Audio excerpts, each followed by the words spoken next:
Hello, my name is Dave Sark, and I am a USCF chess master, United States Chess Federation chess master. I want to share with you my very favorite chess problem. An American chess composer by the name of Sam Loyd created this problem over 100 years ago. And though it's not really the most difficult problem, I think it's one of the most elegant. It only has 4 pieces on the chessboard, and yet I hope you find it just as fascinating as I do. The problem sets up with a black king in the corner, a white pawn that's almost ready to promote and become anything it wants, queen usually, a white king who is now under check by the black rook. So the problem is white must move, and with best play, white can force a win. We're going to give you some of the moves and some of the clues, and then pause once in a while and let you think about them.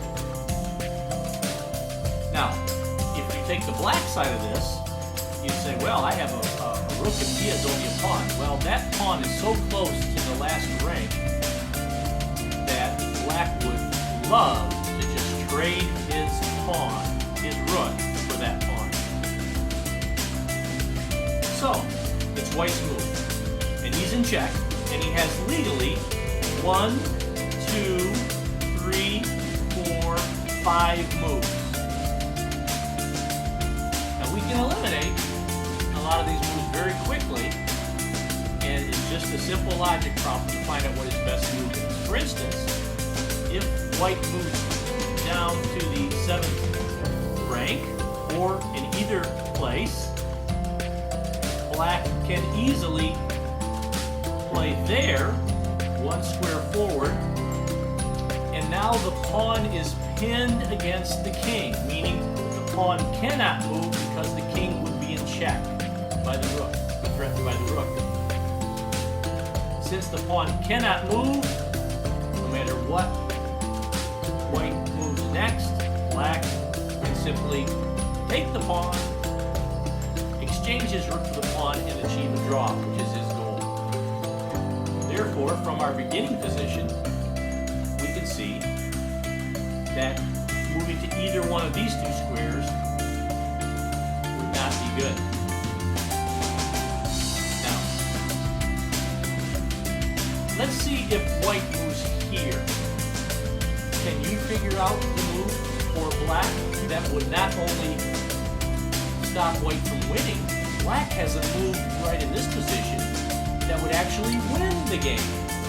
I'll give you a few seconds to try to figure it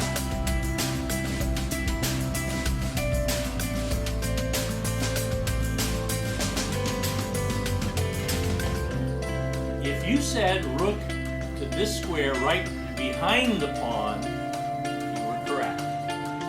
There's nothing white can do to stop black from first winning the pawn, and then bring his rook and king together to checkmate the white king. So I said that white has a better position. In fact, I said white with best play can win, so we better go back and find a better move than this king to this square. Well, we've eliminated 1, 2, 3 of the 5 possibilities. There's only 2 left. Now let's play king to this square. That's a very logical move because it forces the rook to move. In fact, it forces the rook to move in such a way as he cannot prevent the white pawn from advancing to the last rank and becoming a queen or whatever it wants. And on most moves, that's exactly what would happen. If black just casually moves his rook here or here or here or anywhere along this file, and almost anywhere this way, in this direction, for instance here, the white pawn would advance and become a queen. And once it's a queen, it's just a matter of a few moves before he will be able to trap this rook or the black king. And once he wins the rook, it'll be very easy for queen and king to make the black king. So, black seems to be in a big predicament. Now, here is the key move. Black can play all the way back to the last rank. And now, if white goes ahead and advances the pawn to become a queen, can you see the move that black will play to actually win the game?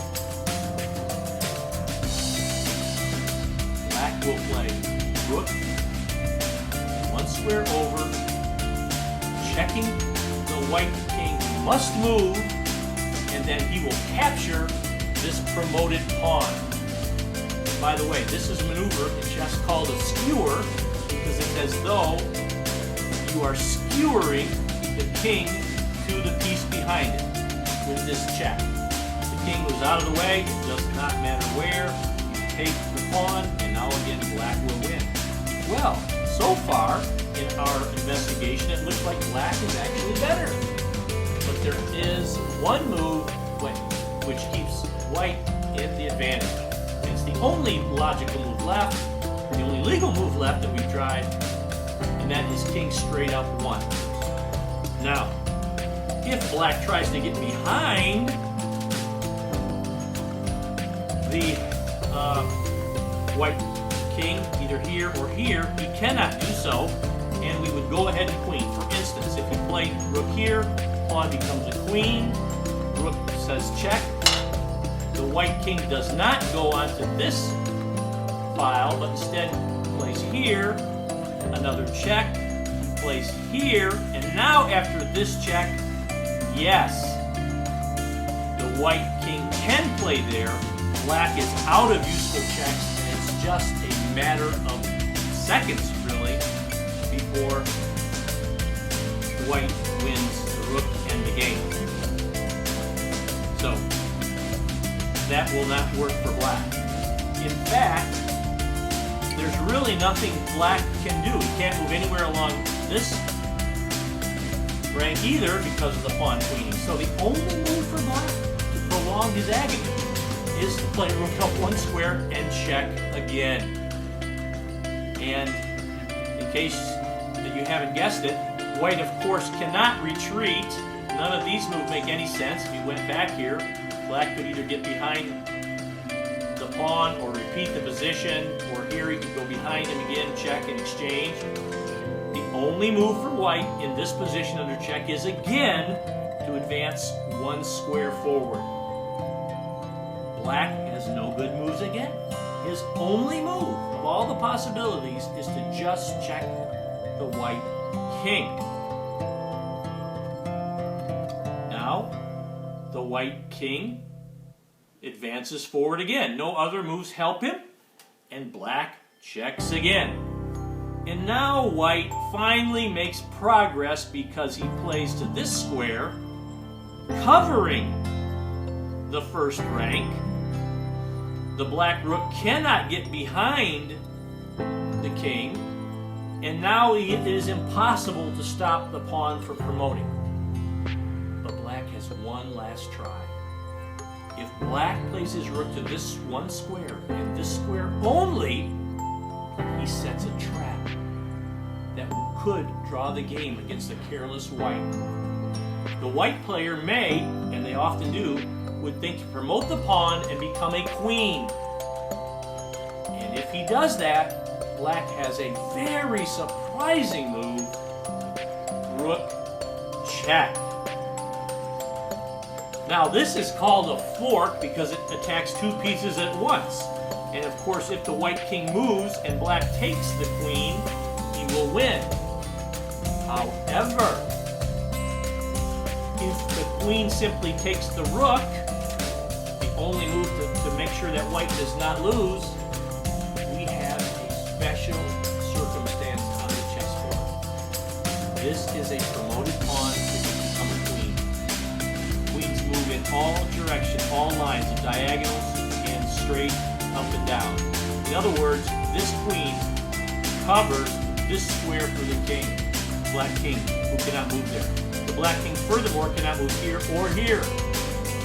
Since the black king has no legal moves, and he is not in check at the moment. This is the definition of a stalemate position, and thus a draw. Black has achieved his end. Well, you say, can black and white do anything better? Yes. Let's suppose white went up there to stop the check here. Well, black would just move to the back rank, threatening to get behind white. White would have to come up and he could go back. Seemed to make no progress, correct? Well, from this position, Sam Lloyd found a surprising move which makes the problem very, very, very elegant and very wonderful. He said you could play pawn to the last rank and not get a queen. Amazingly, this does a lot of things. First off, of course, it stops this fork check by black, because now if it's a rook here and it captures this rook, it does not cover that square. Black would have one legal move and white would end with checkmate. Rook to this square would be checkmate, as all these squares are covered by the white king, and this square and this square and this square are all covered by this rook. So black cannot check the white king to get out of trouble. In this position, white is threatening checkmate by rook here. Only a insufficient interposition would solve the checkmate for one move. So white has a very strong threat of rook straight down here checkmate. Black's only move to prevent immediate disaster is to play rook here, and then the final move of Sam Lloyd's problem. Simple move, but elegant. Powerful. King to this square, move one diagonally, attacking the rook, which can be saved, but only at the cost of rook down, checkmate. It's a double attack. It threatens checkmate on the king and threatens the rook at the same time. The only move to last for black is to save his king for a little bit, and after king takes rook, even black tries to come out, he won't be able to come out for very long, and white will win this game. I hope you enjoyed this chess problem, one of my very favorites from Sam Lloyd, an American chess composer from the 19th century. I believe he was born in 1841 and died in 1911. Good playing.